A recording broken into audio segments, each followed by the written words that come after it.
everybody, it's Amanda. I am sitting in my currently not drivable car. I wanted to talk about some things that have become a privilege and things that I really have to start thinking about as a low-income person. And if you don't like videos where folks talk about real life on a low income, this video will not be for you. So let's talk about privileges and how things are going to change. So most of you guys know that I'm on a low income. I share my real life with you on a low income pretty much on an everyday regular basis, or as much as I can. Now, I am 36 years old. I live in Oregon, and I have been on a low income all of my adult life. And as much as someone stated that that's what keeps my mentality down, the truth is I'm a realist. I am never going to sugarcoat something or shine a turd on this channel. It's just not me. It's not me, bestie. It won't be. So, things that have become a privilege that most haven't realized yet. You are privileged on a low income if you have a car. Now, we are very privileged to have two cars. They're very old. Jordan's car is a 2001 and this is a 2005, which makes both of these vehicles over 20 years old. Okay? Now, I was extra privileged during a time in my life where I was able to have a decent new car. But that is long gone, and I don't live that life anymore because that car was totaled in an accident. However, this is my real life, okay? And I'm sharing it with you. And this is a privilege for me to drive, especially on my low income. But that being said, cars are very expensive. And I have thought about a life again without cars.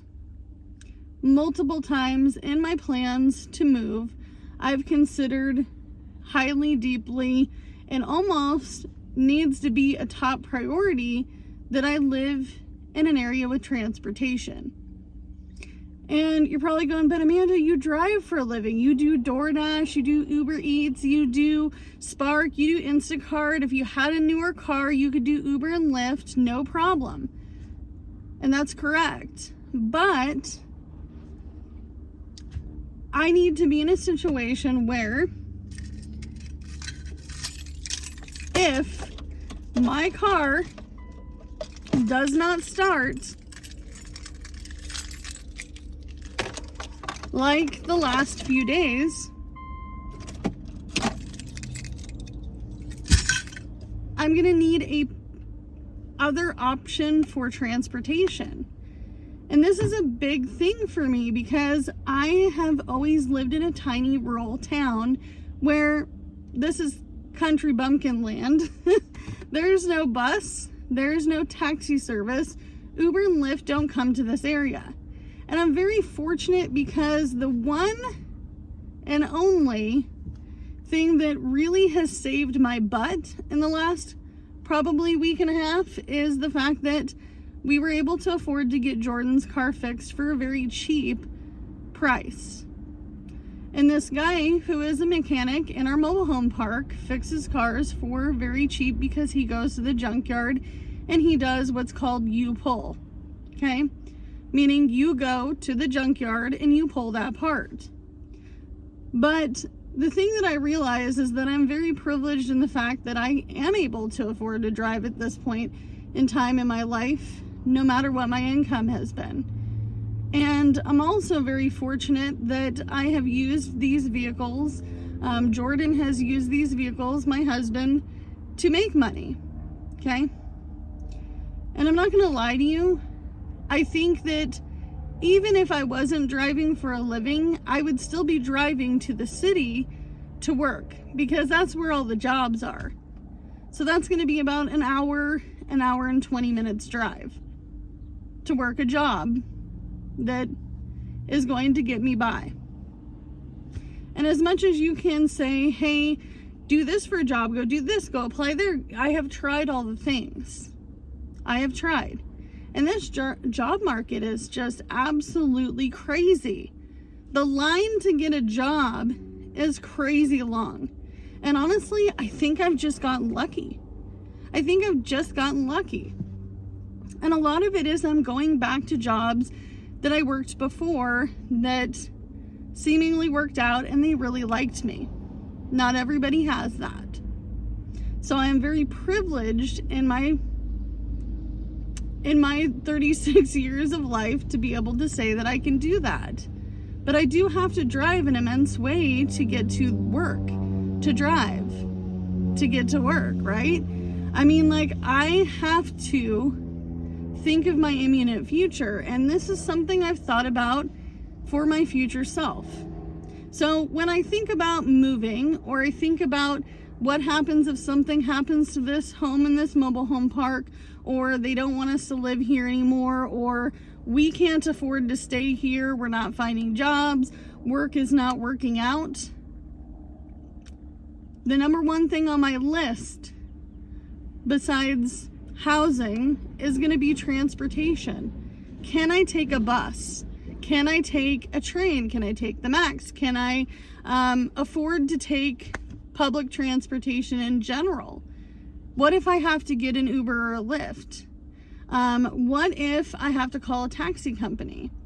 Now, I can tell you right now, if it wasn't for my husband's car, I wouldn't be making it to work, because the one and only cab company that you have heard me talk about will charge me $100 one way to get to work.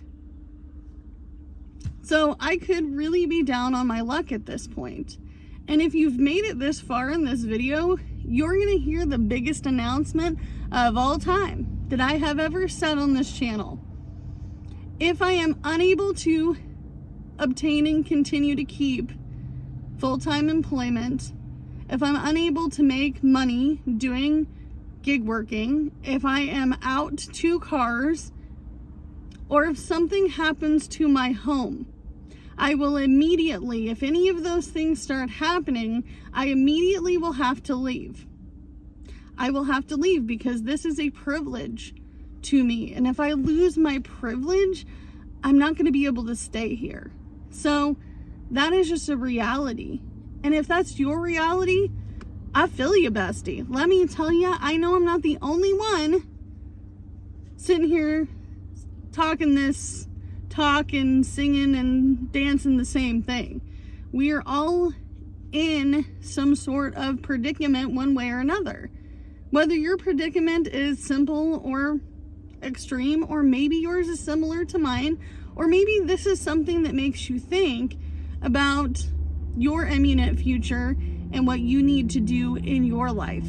Because at the end of the day, that is my top priority. I use this car to drive for a living. I've made plenty of money driving for a living, and I've even been able to afford that to be my only job at one point in time. But this new world that we're living in 2025 is going to be very different. Maybe we will have to learn new things will be a privilege, like going to the grocery store and buying certain things on the shelf, or being able to go replace that vacuum cleaner, or maybe a privilege to you is being able to have internet and entertainment. Maybe a privilege to you is being able to afford that electricity bill when the winter storm comes. Things can change. And sometimes we just have to roll with the punches. And today I need to call around to figure out where I can get the most viable, cheapest battery that I can afford down the road. As of right now, I'm not driving this car. I can't. I haven't gotten a paycheck, and honestly, if I'm not in this car doing any gig working, I'm not making any extra money to then put towards a battery. I also need to purchase some shocks for this vehicle. The mechanic did state that he would install the shocks for anywhere between $100 to $150, and the shocks are about roughly around, I think, $110 on Amazon with shipping and everything. So I also need to think about that as well. And you know what, you guys?